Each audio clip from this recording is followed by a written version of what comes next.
आप देख रहे हैं STV लद्दाख, आवाज घर घर की। बिस्मिल्लाहिर्रहमानिर्रहीम। सबसे पहले तो मैं आप तमाम मीडिया हजरात का मैं शुक्रिया अदा करता हूँ कि बहुत ही एक शॉर्ट नोटिस पे आप लोग हमारा ये प्रेस कॉन्फ्रेंस कवर करने के लिए यहाँ तशरीफ़ लाए। इस प्रेस कॉन्फ्रेंस का मेन मकसद चूँकि एक बर्निंग इशू जो आज की डेट में लद्दाख में जो इशू उठा है उस पे इमरजेंसी तौर पे हमारे KDA के कोर कमेटी के एक मीटिंग में ये डिसाइड हुआ कि हम एक प्रेस कॉन्फ्रेंस के ज़रिए एक तो लद्दाख के आवाम को ये जागरूक करना चाहते हैं और दूसरा सेंट्रल गवर्नमेंट और ख़ासकर UT एडमिनिस्ट्रेशन को एक क्लियर एक मैसेज के साथ साथ उनको ये कहना चाहते हैं कि इन चीज़ों पे जल्दीबाजी ना करते हुए आवाम का सेंटिमेंट और लद्दाख के जो कंसर्न है उसको उसको एड्रेस करने की ज़रूरत है। जिसमें सबसे बर्निंग जो पॉइंट है आज की डेट में हमारे लद्दाख पावर सेक्टर PDD और REC के बीच में जो एक जॉइंट वेंचर का एक MOU साइन होने जा रहा है 9 तारीख को, उसके ख़िलाफ़ सख्त से सख्त जो है हम अपना एहतजाज ऑलरेडी पॉलिटिकल जो एक लीडर के हैसियत से या हमारे कौंसल की तरफ से या एज एन MP मेरे तरफ से ऑलरेडी रिप्रेजेंटेशन के तौर पर हमने दर्ज किया है। आज उन चीज़ों पे कोई ख़ास पेशरफ हमें नज़र नहीं आया। आज जो है हमारे कोर कमेटी और अपेक्स के कोर कमेटी के एक वर्चुअल एक मीटिंग के ज़रिए हमने ये डिसाइड किया कि अपेक्स बॉडी जो है आज लेह में शायद उन्होंने ऑलरेडी प्रेस कॉन्फ्रेंस के ज़रिए जो है ये सारी चीज़ें रखी हैं और आज अभी KDA के लेवल पे हम जो है अपना एक वो सामने रखना चाहते हैं। डिटेल में इन सारे चीज़ों पे सज्जाद साहब पूरे डिटेल में ये बताएंगे कि किन किन चीज़ों पे आज के डेट में जो है लद्दाख किस ओर जा रहा है, उस और जो जा रहा है उसके जाते फ्यूचर में लद्दाख के ऊपर, लद्दाख के आवाम के ऊपर, लद्दाख का मुस्तकबिल किस तरह रहेगा, वो सारी चीज़ों पे हमारे सज्जाद साहब जो है वो डिटेल में आपको बताएंगे। उसके बाद नासिर साहब जो है उसको सपोर्ट करके यूनानिमसली हम अपना एक मैसेज जो है UT एडमिनिस्ट्रेशन को देने की हम कोशिश करेंगे। पावर सेक्टर में एक बहुत बड़ी चेंजेस आ रही हैं, जिसमें एक जॉइंट वेंचर की शुरुआत होने जा रही है। ये जॉइंट वेंचर हमारे लद्दाख के लिए कितना घातक है, कितना ख़तरनाक है, ये इसका अंदाज़ा इस बात से लगाया जा सकता है कि 51% जो शेयर है वो REC, एक जो पावर डेवलपमेंट डिपार्टमेंट है, डेवलपमेंट कॉरपोरेशन है, उसको ये दिया जा रहा है। ये एक कंसल्टेंसी एजेंसी है और हम चाहते हैं कि पावर जो है वो गवर्नमेंट डिपार्टमेंट जो है वो डिपार्टमेंट चलाए। कंसल्टेंसी जो है वो किस तरीके से मैनेजमेंट करेगी, इसका ये एक बहुत बड़ा सवालिया निशान है। दूसरी तरफ आप देखें कि जो 51% शेयर होने के बाद इसके बाद जो आप आज की डेट में देखेंगे 400 से भी ज़्यादा वैकेंट पोस्ट हमारे लद्दाख के बिजली डिपार्टमेंट में 400 से ज़्यादा पोस्ट वैकेंट है। कल को ये सारे पोस्ट कौन फिल करेगा? हमारे जो रिसोर्सेस हैं वो उनके ऊपर जो है एक तरह का ये एक किस्म का कब्जा है, जो हथियाने की कोशिश है वो हो रही है, जिसे हम स्ट्रांगली अपोज करते हैं। हम किसी भी तरीके का, ये एक सीढ़ी है प्राइवेटाइजेशन की तरफ और किसी भी तरीके के प्राइवेटाइजेशन के हम बिल्कुल खिलाफ है। अभी आप देखें, अभी लद्दाख के अंदर चाहे हमारा छुतुक पावर हो या प्रोजेक्ट हो या फिर आप बसगो आप देखें तो वहां पे भी जो पावर परचेज एग्रीमेंट एल्ची वाला, उसमें पावर परचेज एग्रीमेंट में अभी तक हमारे ये दो पावर ये जो पावर हाउसेस जो है वो इंक्लूड नहीं है। इस वजह से जो बिजली हमारे यहाँ से, खासकर समर में जो बिजली हमारे यहाँ से बेची जाती है, उसका कोई मुनाफा या कोई रॉयल्टी का कोई हिसाब किताब इस वक्त है ही नहीं। दूसरी तरफ जो लद्दाख का हम देखते आए हैं कि किस तरीके से अब ये 51% शेयर के बाद जो ये कंपनी है वो जॉब्स किसको देगी? क्या लद्दाख का रिजर्वेशन पॉलिसी उसमें चलेगी? क्या लद्दाख के लोगों का फ्यूचर सिक्योर होगा? जिस तरीके से आप देखें जो रिक्रूटमेंट होगा, कोई भी कंपनी जब आएगी तो वो मुनाफे को मद्देनजर रख के आएगी। सेवा करने की गरज से कोई कंपनी, प्राइवेट कंपनी जो है वो किसी इलाके का रुख नहीं करती है जब तक उसको मुनाफा नजर नहीं आता है। और मुनाफा नजर आने के बाद जो है हमारी जो पूरी आप देखें कि जिस तरीके का हमारा रिसोर्स है, वो सारा का सारा रिसोर्स जो है वो इस वक्त हमें खतरे में नजर आ रहा है। तो ये जो है जो डिपार्टमेंट का मॉडल है उसी को आगे जाना चाहिए। इसको कॉरपोरेशन के हवाले करना, इसको प्राइवेटाइजेशन की तरफ ले जाना, ये बड़ा अनफॉर्चुनेट है। आप देखें कि ये एक बहुत स्ट्रेटेजिक लोकेशन है और इसमें यूटी एडमिनिस्ट्रेशन को चाहिए कि कंपिटिटर की तरह वो बिहेव ना करे, वो फैसिलिटेटर के तौर पे लोगों के काम आए। तो ये इस चीज़ को हम बिल्कुल सख्ती से उसकी अपोजिशन करते हैं, उसकी मुखालिफत करते हैं। ये हमारे फेडरल स्ट्रक्चर पर भी अटैक है, क्योंकि हमारे लद्दाख के अंदर जहाँ जहाँ आप देखें आज रेवेन्यू जनरेशन, एक तरफ हम जब स्टेटहुड की डिमांड करते हैं तो हमसे पूछा जाता है आपके पास रेवेन्यू कहाँ है। हमारे पास जो जितने भी नेचुरल रिसोर्सेस है, जहाँ हमारे पास जिसकी कैपेबिलिटी मौजूद है, तो कल वहाँ पावर प्रोजेक्ट्स बनेंगे, वो हमारा स्टेट अगर बनाएगा, हमारी गवर्नमेंट हमारी बनाएगी, तो उसका जो फायदा होगा वो डायरेक्ट लद्दाख गवर्नमेंट को होगा। लेकिन आज से ही अगर इसको कॉरपोरेशन, कंसल्टेंसीज और कंपनीज के हवाले किया जाएगा तो कल उसका फायदा भी उन्हीं को होगा। लद्दाख के लोगों का जमीन इस्तेमाल होगा, पानी इस्तेमाल होगा, यहाँ के नेचुरल रिसोर्सेज का इस्तेमाल होगा, लेकिन फायदा लद्दाख के लोगों को नहीं होगा। इसलिए हम चाहते हैं कि हमारे फेडरल स्ट्रक्चर को वीकन करने के लिए इस तरह की पॉलिसीज को इंट्रोड्यूस किया जा रहा है, जो बड़ा अनफॉर्चुनेट है, जो बिल्कुल नहीं होना चाहिए। इसके खिलाफ अगर हमें प्रोटेस्ट भी करना पड़े, सड़कों पर भी आना पड़े, धरनों पर भी बैठना पड़े, हम अपना पीसफुल डेमोक्रेटिक जो प्रोटेस्ट है वो बिल्कुल करेंगे, इससे पहले कि यूटी एडमिनिस्ट्रेशन, क्योंकि आज के डेट में आप देखें लद्दाख में कोई डेमोक्रेसी नहीं है। खासकर लेह के अंदर तो कौंसल भी नहीं है, यहाँ तो कौंसल है, वहाँ कौंसल भी नहीं है, पंचायत सिस्टम ठप है। तो सारे जो डिसीजन है वो एक ट्वीट के जरिए हो रहे हैं, वो ट्विटर के जरिए जो है पॉलिसीज डिक्लेयर की जा रही हैं, वहाँ से ऑर्डर्स का ऐलान किया जा रहा है, हुक्म सादिर हो रहा है। तो ये चीज़ें बंद होना चाहिए। लोकल स्टेक होल्डर्स को ऑन बोर्ड लेकर एक डेमोक्रेटिक तरीके से यूटी एडमिनिस्ट्रेशन जो है वो बिहेव करना चाहिए। लद्दाख के लोगों को वॉइसलेस बनाया जा रहा है, मजीद वॉइसलेस हम बिल्कुल बर्दाश्त करने के हक में नहीं है। ये था हमारा ये जो पावर सेक्टर के हवाले से हम बात कर रहे थे। और आपको दूसरा एक चीज़ आप सुन रहे होंगे इस वक्त कि एक टेंट सिटी बनाने का इस वक्त एक मंसूबा है सामने, और कहा जा रहा है कि हम डिलेक्स बसेस ला रहे हैं, टेंट सिटीज़ बना रहे हैं। लेकिन आपको ये देखना पड़ेगा कि लद्दाख एक फ्रेजाइल इकोलॉजी है। कोई भी हमारा टूरिज्म जो है लद्दाख के ये एक लाइवलीहुड इंडस्ट्री है। अगर आप यहाँ के छोटे छोटे जो होटलियर्स है, छोटे छोटे जो है वो टूरिज्म से रिलेटेड जो एजेंसीज चला रहे हैं, उनसे उनका रोजगार छीन के बड़े बड़े लोगों को देंगे तो लद्दाख के लोगों को कैसे आप एम्पावर करेंगे?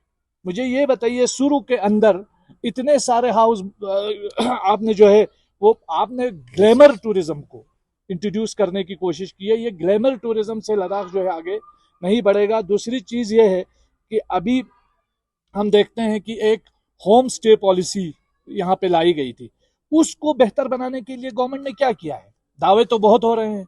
पेंजिला में कौन सा इन्होंने होम स्टे पॉलिसी को अच्छा करने की कोशिश किया है? मीनामर्ग में कौन सा आपके पास टॉयलेट नहीं है? वहाँ आप बोल रहे हैं कि भाई बड़े बड़े इन्वेस्टमेंट लाएंगे। तो ये जो लद्दाख का टूरिज्म सेक्टर है उसको कमज़ोर करने की कोशिश है। हम पूरे लद्दाख को कॉरपोरेट्स के हाथों में, कंपनियों के हाथों में गिरवी रखने की किसी भी पॉलिसी के खिलाफ हम आवाज़ उठाएंगे, अपनी बात रखेंगे। जो गवर्नमेंट का मॉडल है उसी मॉडल के तहत टूरिज्म डिपार्टमेंट को आगे बढ़ना चाहिए, बिजली डिपार्टमेंट को आगे बढ़ाना चाहिए, और इस तरह जो लद्दाख के लोगों को जॉब लेने की कोशिश नहीं करनी चाहिए, जॉब देने की कोशिश करनी चाहिए। आज लद्दाख में देखिए लोगों के पास जो ज़मीनें हैं, बहुत कम लोगों के पास अब ज़मीनें बची हैं, क्योंकि आबादी बढ़ रही है। तो ज़मीन देने का कोई प्रोविज़न तो है ही नहीं। हमारी ज़मीनों का कोई संरक्षण नहीं है, कोई सेफ गार्ड नहीं है। हमारे आप देखें कि डेमोक्रेसी के हवाले से हमारी कोई वॉइस नहीं बची है। जो काउंसिल बचा कुचा अभी करगिल में है तो वो तो बिल्कुल टोटली जो है वो डिसएम्पावर्ड है, उसके पास जो इख्तियार है वो इख्तियारात अपने इस्तेमाल नहीं कर पाते हैं। लेह जो है पिछले 6 महीने से कौंसल से महरूम है, वहाँ तो कोई डेमोक्रेसी नामी कोई चीज़ नहीं है, और हम विकसित लद्दाख की बात कर रहे हैं। लद्दाखियों के बगैर किस विकसित लद्दाख की बात कर रहे हैं, ये बड़ा हैरानकुन जो है वो सवाल है। तो ये चीज़ें जो है इनको जो है एड्रेस करने की ज़रूरत है। हमारा यही रिक्वेस्ट है यूटी एडमिनिस्ट्रेशन से कि वो जो है कम से कम जो है वो एक फैसिलिटेटर के तौर पर बिहेव करना चाहिए, कंपटीटर के तौर पर बिहेव नहीं करना चाहिए। आजकल तो सेक्रेटरीज अपने भी एनजीओ बनाया है। मुझे हैरानगी है कि ये एनजीओ कम से कम बेरोजगार यूथ बनाते हैं, वो सोसाइटी में कुछ वेलफेयर का काम करते हैं, स्कीमों से इस्तेफादा करते हैं। मुझे ये बताइए कि किस यूटी के अंदर सेक्रेटरीज सारे मिल करके एनजीओ बना रहे हैं, कि कहाँ बनाया हुआ है? तो ये क्या है, ये क्या मतलब हमें समझ में नहीं आ रहा है। इसका मतलब क्या है कि आप गवर्नमेंट में बैठते हुए, गवर्नमेंट चलाते हुए नॉन गवर्नमेंट ऑर्गेनाइजेशन आप बना रहे हैं।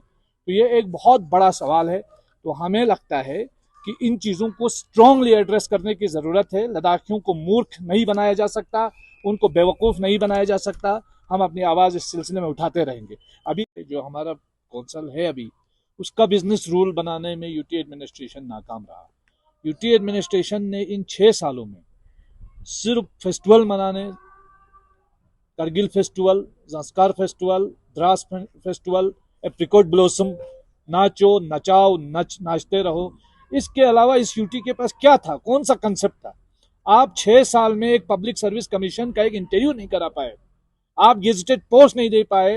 हिंदुस्तान में हम दूसरे नंबर पर अनएम्प्लॉयमेंट में आए। तो जितना फेल ड्यूटी था हिंदुस्तान की आज़ादी के बाद से लेकर अब तक, जितने लद्दाख के लोग महरूम हुए, मुझे नहीं लगता है कि लद्दाखियों ने इतनी महरूमी पिछले 7 साल में जो देखी, पिछले 70 साल में देखी होगी। इतने हालात बुरे हैं, यहाँ कोई आवाज़ नहीं है आपके पास, आप वॉइसलेस हैं। आपके जो इलेक्टेड रिप्रेजेंटेटिव्स हैं उनकी कोई वॉइस नहीं। छोड़िए करगिल का, लेह में तो रूलिंग पार्टी का कौंसल था, उनको एलजी ऑफिस के बाहर धरनों पे बैठना पड़ा। तो ये एग्जाम्पल किसने सेट किया? ये एग्जाम्पल इस यूनियन टेरिटरी ने सेट किया। ये इम्पोज्ड यूनियन टेरिटरी है जो वॉइसलेस बना रही है हम और आपको, जिसमें कोई आवाज लद्दाखियों के लिए नहीं है, कोई सेफगार्ड नहीं है, कोई डेमोक्रेसी नहीं है। आप बोल रहे हैं सड़कें बनाया हमने, आपने यहाँ वाटर एटीएम्स लगाए, 6 साल में वो एटीएम्स एक लीटर पानी किसी ने ले नहीं पाया। इतना ऑर्गेनाइज्ड करप्शन है। ये जो दुनिया भर में ऑपोजिशन के लीडर्स पे आप ईडी वीडी सीबीआई लगा रहे हो, क्यों नहीं इन सेक्रेटरीज के ऊपर लगाते हो जो इतना ऑर्गेनाइज्ड करप्शन कर रहे हैं? तो ये जो ऑर्गेनाइज्ड सिस्टमेटिक करप्शन है, इसके खिलाफ कौन बोलेगा? यहाँ तो वॉइस ही नहीं है, यहाँ कोई आवाज ही नहीं है। तो यूटी एडमिनिस्ट्रेशन एक फेल्ड मॉडल है, ये बुरी तरीके से फेल हो गया है लद्दाख के लोगों के इश्यूज को एड्रेस करने में। इसीलिए लद्दाख के लोग डेमोक्रेसी चाह रहे हैं, इसीलिए लद्दाख के लोग चाहते हैं ये ग्लेशियर्स, ये पहाड़े, ये नदियां, ये पावर सेक्टर, ये टूरिज्म सेक्टर, ये सिक्योर हो, ये सेफ हो, ये कॉरपोरेट्स के हाथों में यरगमाल ना हो। हम लद्दाख को गिरवी नहीं रख सकते कॉरपोरेट्स के हाथों में। आप बोल रहे हो कि हमने 200 करोड़ का आपने शुरू में हट बनाए, आज बताओ कौन सा टूरिस्ट वहां आ रहा है? जिन टूरिस्ट को आना है वो तो हमारे यहाँ इन आम होटलों में, आम लोगों के छोटे छोटे होटलों में आकर के भी बैठ रहे हैं। अब इतना बड़ा इन्वेस्टमेंट लाके किस टूरिस्ट को लाना चाह रहे हैं?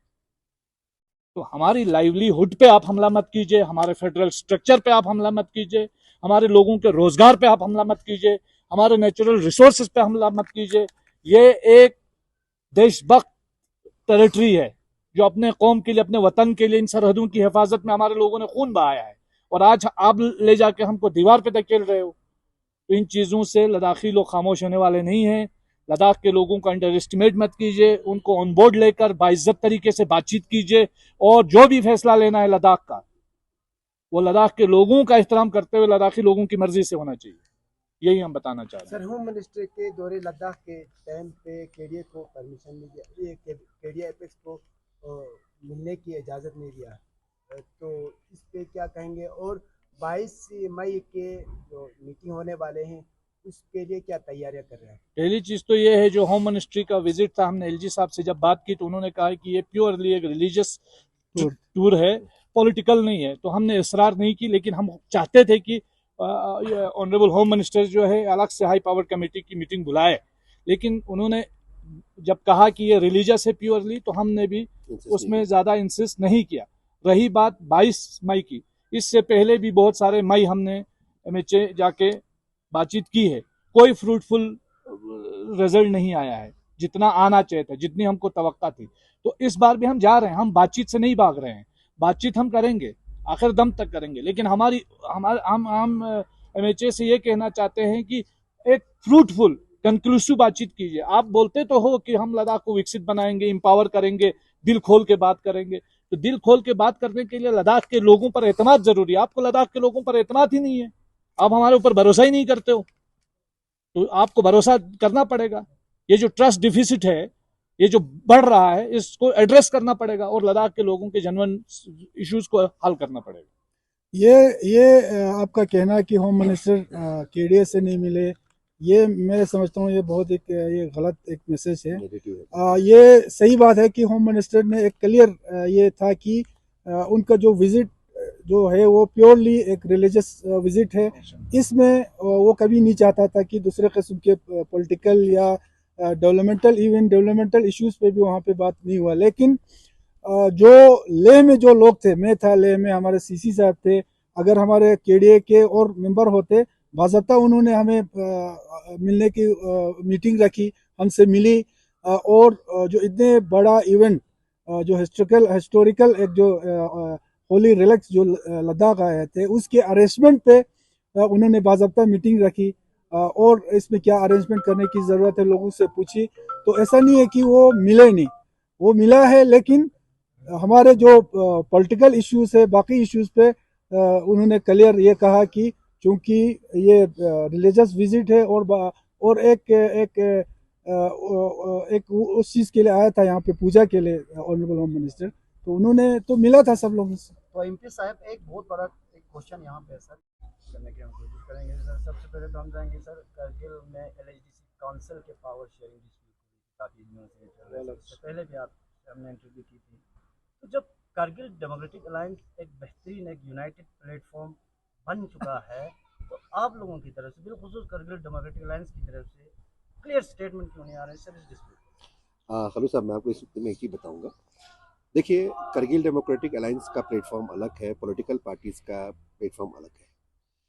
करगिल डेमोक्रेटिक अलायंस में न सिर्फ नेशनल कॉन्फ्रेंस और कांग्रेस है, बल्कि इसमें हमारे जितने भी मजहबी इदारे या सोशो पॉलिटिकल ऑर्गेनाइजेशन, वो सारे इसमें इन्वॉल्व है। तो ये मंच जो है हमारा, ये करगिल डेमोक्रेटिक अलायंस का है। बाकी हमारे जो पॉलिटिकल फ्रंट पे जो हमारे डिसीजंस हो रहे हैं, वो आप लोगों को बातचीत हमारा चल रहा है, उस पर आपको 1-2 दिन के अंदर सारी चीज़ें आपके मंजर आम पे आ जाएंगी। तो क्या करगिल डेमोक्रेटिक अलायंस मेडिटेशन का रोल प्ले अदा नहीं कर सकती? करगिल डेमोक्रेटिक अलायंस का देखिए 4 एजेंडे पर बेस्ड हमारा वो है। हम किसी पॉलिटिकल इश्यूज में नहीं जाना चाहते हैं। हमारा प्रिस्क्राइब 4 एजेंडा है, 4 पॉइंट एजेंडा है, हम 4 पॉइंट एजेंडे पे ही बात करेंगे। देखिए, इसमें एक चीज़ मैं क्लियर कर रहा हूँ, जो हमारे कोalition का जो मसला है, ये 2 पार्टी के बीच में एक कोalition है, उसमें एक एग्रीमेंट है, और इन दोनों के बीच कोई भी डिस्प्यूट या कोई चीज़ है नहीं जिसको कोई और आके मेडिएशन करे। आने वाले 1-2 दिन में इस पे डिसीजन होगा, तो दोनों पार्टी मिल के जो है वो आगे का जो डिसीजन है वो ले लेंगे। सर, केडीए का जो पिछले दिनों लद्दाख में जो 5 डिस्ट्रिक्ट किया गया, तो उसको लेकर केडीए की क्या मौक़िफ़ है? ख़ासकर करगिल ज़िले को, करगिल एक कम्युनिटी को इग्नोर किया गया। सांको सब डिवीज़न और शकरचिक्तन शरगोल सब डिवीज़न भी मुतालिबात कर रहा था डिस्ट्रिक्ट का, तो ऐसे में केडीए के क्या मौक़िफ़ रहेगा? केडीए का मौक़िफ़ मेरे ख्याल से ऑलरेडी जब से डिस्ट्रिक्ट का जो नोटिफाई हुआ, उसके बाद से मेरे ख्याल से सबके लोगों के सामने है। केडीए के लेवल पे भी, इंडिविजुअल लेवल पे भी, हमारे रिलीजियस ऑर्गेनाइजेशन लेवल पे, एज एन एमपी, हमारे काउंसिल लेवल पे भी। लेकिन एक चीज़ का मैं यहाँ पे आज एक अनाउंसमेंट कर रहा हूँ, क्योंकि कल शायद कल या कल शाम तक वो मेरे अपने कैपेसिटी से एक लेटर मैं निकाल रहा हूँ। मैं करगिल डिस्ट्रिक्ट जो आज के डेट में जो बचा है, उस डिस्ट्रिक्ट के हर इलाके से पॉलिटिकल रिलीजियस जो हमारे और तमाम पार्टी के, चाहे बीजेपी हो चाहे कांग्रेस हो, हर पार्टी के लीडर्स, काउंसिलर्स के बीच में अपने लेवल पे एक मीटिंग मैं रखने जा रहा हूँ अगले 2-4 दिन में।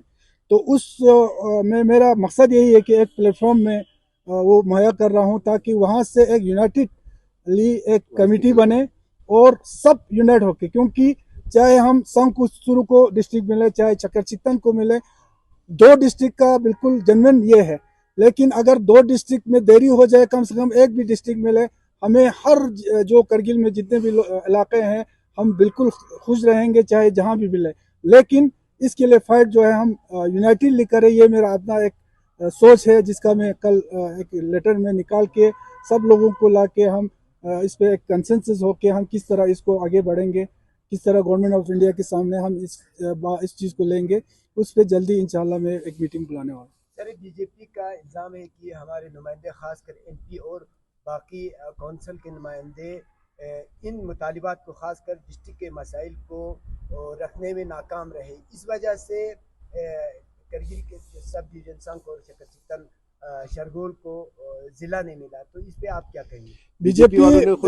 बीजेपी करगिल का मैं बात करूं, आप यूटी बनने के बाद से अब तक हमारे बीजेपी करगिल के चाहे लीडरशिप हो चाहे जो भी हो, उनका आप ज़रा ये एक चीज़ एक हमें बताएं कि उनको अपने पार्टी लेवल पे हमारे डिस्ट्रिक्ट के कोई भी इश्यूज़ को लेके कहीं गया है।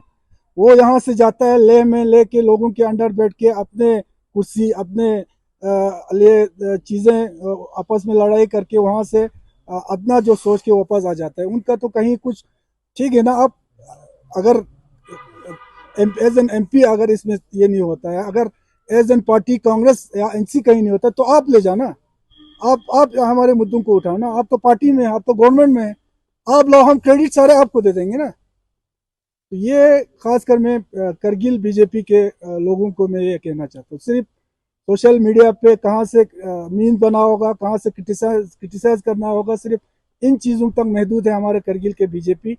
और अपने ज़ाती मफाद को लेके लेह में जाके उनके हाईकमांड के आगे गिड़गिड़ाना और वहाँ लड़ाई करने की से उनका और कुछ ये है ही नहीं, से है नहीं। सर, हिल काउंसिल करगिल के अलावा अब छोड़ के बाकी अब पूरे लद्दाख में डेमोक्रेसी ख़त्म हुआ है, तो अब हिल काउंसिल भी हमारे हिसाब से लटक गया है बिल्कुल, क्योंकि 3 यहाँ पे 2 नए डिस्ट्रिक्ट दिया है तो 3 डिस्ट्रिक्ट हो गए।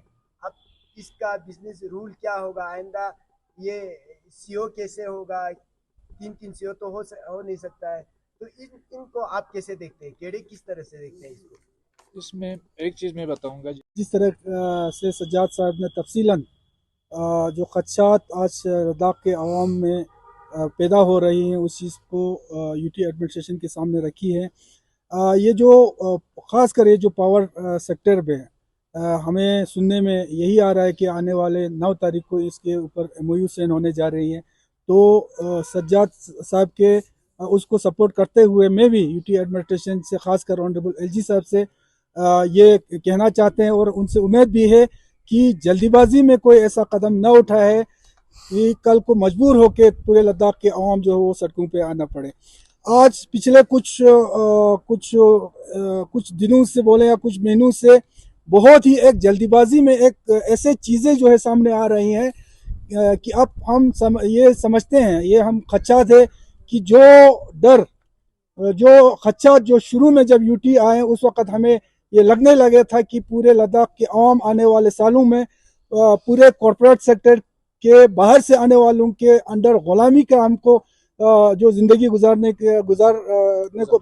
पड़ेगा। ये जो खदशात था आज प्रैक्टिकली इन चीज़ों से जो है वो सामने आते हुए नज़र आ रही हैं। चाहे टेंट सिटी की बात हो, यहाँ पे आप लोग गवर्नमेंट का बहुत पॉलिसीज़ है जो हमारे विलेज लेवल पे लोगों को स्ट्रेंथन करने का, टूरिज्म सेक्टर में उनको रोज़गार पैदा करने के लिए होम स्टेज वगैरह का ये कर रहे हैं। और दूसरे साइड से आप टेंट सिटीज़ जैसे जो पॉलिसीज़ अब यूटी लेवल पे आपने बना रहे हैं, जिससे खुद गवर्नमेंट कमाए, लोगों से रोज़गार छीन के गवर्नमेंट खुद जो है वो बिजनेस पे कब्जा करने की जो एक प्रक्रिया जो शुरुआत हो रही है, ये सारे चीज़ें। और दूसरा REC का, जहाँ तक मैंने थोड़ा रिसर्च किया, बाकी हो सकता है मैं गलत हो, आप लोगों भी रिसर्च कीजिए, मुझे लगता है कि 90% से एबो जो है REC का शेयर जो है वो रिलायंस इसमें है। तो क्या एक खदशात जो हम शुरू से बोल रहे थे कि लद्दाख के रिसोर्स, लद्दाख के सारे चीज़ें अडानी अंबानी जैसे कॉर्पोरेट सेक्टर को हवाला करने जा रहा है, तो उसका एक जॉइंट वेंचर के नाम पे ये प्राइवेटाइज करने जा रहा है, ये हमारा सोच है। तो इस पे इन सारे चीज़ों पे मुझे उम्मीद है, चूँकि जो हमारे जो ऑनरेबल एलजी साहब है, उनको आए हुए 1.5 महीना हो गया। इस 1.5 महीने में काफ़ी हद तक लद्दाख के अलग अलग सेक्टर में जाके लोगों के जो खदशात है उनको सुनने की उन्होंने एक शुरुआत की है। तो हमें लगता है कि ये जो हमारे खदशात है इसको ख़त्म करके सारे चीज़ों पे विराम लगा के, ख़ासकर जो ये जोड़ मिंचर का जो मसला है इसको जल्दीबाजी में ना करके ये जो MOU साइन करना चाह रहे हैं उसको रद्द करने किया जाए, ताकि लद्दाख एक पीसफुल इलाका है, ये पीसफुल इलाका पीसफुल रहे। नहीं तो आने वाले दिनों में इस तरह की चीज़ें अगर सामने और आती हैं तो लद्दाख के आवाम जो है वो चुप नहीं बैठेंगे। जी, ड्राइवर्स को लेकर के उन बेचारों का रोजगार ले दे के 6 महीने उनका रोजगार, खासकर ये जो सप्लाई, फूड एंड सप्लाई का, ये सप्लाई इधर उधर लेते हुए इनका रोजगार चलता है। अब हमने सुना है कि हमारी डिस्ट्रिक्ट एडमिनिस्ट्रेशन ने एक ऑर्डर इशू करके तमाम जो गवर्नमेंट व्हीकल्स है उनके जरिए सामान ले जाने और सप्लाई करने का फरमान जारी किया है। तो ये भी बड़ा अनफॉर्चुनेट है। जो आम लोग हैं, जो लद्दाखी लोग हैं, जिनको विकसित करने की बात करते हैं, ये विकसित भी कितना बड़ा हैरानकुन लफ्ज है। आप विकसित के नाम पे लोगों को जॉब छीन रहे हो, आप विकसित के नाम पे लोगों के नेचुरल रिसोर्सेज को छीनने की कोशिश कर रहे हो, विकसित के नाम पे एम्प्लॉयमेंट पे हमला हो रहा है, अब विकसित के नाम पे ट्रक ड्राइवरों तक को आप पीछा छोड़ नहीं रहे हो। तो ये चीजें जो है आप लद्दाख के ऊपर, लद्दाखियों के ऊपर हमला करके हमें सिर्फ नाच गाने में मशगूल रख के हमें बेवकूफ़ नहीं बना सकते। हम यूटी इंतजामिया के इन तमाम चीज़ों को आइंदा भी एक्सपोज करते रहेंगे अगर हमारे लद्दाख के लोगों के जो भी इश्यूज है उसको एड्रेस नहीं किया गया। तो आप आज के डेट में हम देख सकते हैं कि किस तरीके से लद्दाख चैलेंजेस फेस कर रहा है। हम और आपको ये देखना ज़रूरी है कि जिस तरीके से यूटी एडमिनिस्ट्रेशन एक तरफ नारे लगा रही है कि लद्दाख में विकास होगा, लेकिन लद्दाख में विकास किस कीमत पे होगा, ये भी बहुत बड़ा सवाल है। लद्दाख माइनस लद्दाखियों के न विकास की ज़रूरत है, माइनस लद्दाखियों के न विकसित होने की ज़रूरत है। लद्दाखियों को विकसित कराने की ज़रूरत है, लद्दाखी लोगों को जॉब्स देने की ज़रूरत है। लद्दाख के लोगों के ऊपर जो है कॉरपोरेट लॉबी को, कॉरपोरेट सेक्टर को और कैपिटलिस्ट लॉबी को थोपने की ज़रूरत नहीं है। तो इन चीज़ों को एड्रेस करना ज़रूरी था। हम उम्मीद करते हैं, एलजी एडमिनिस्ट्रेशन से हमारी रिक्वेस्ट है, मोदबाना रिक्वेस्ट है कि कोई भी पॉलिसी इंप्लीमेंट करने से पहले लोकल स्टेक होल्डर्स को ऑन बोर्ड लिया जाए। नंबर 2, जो भी MOU साइन होने जा रहा है वो MOU फिलफोर खारिज किया जाए। हम किसी भी सूरत में इस प्राइवेटाइजेशन या कंसल्टेंसी के हवाले अपने गवर्नमेंट डिपार्टमेंट्स को देने के हक में नहीं है। हम ये उम्मीद करेंगे कि आप लद्दाख के लोगों के हित में सोचते हुए इन तमाम चीज़ों पर नज़र करेंगे। बहुत बहुत शुक्रिया, धन्यवाद।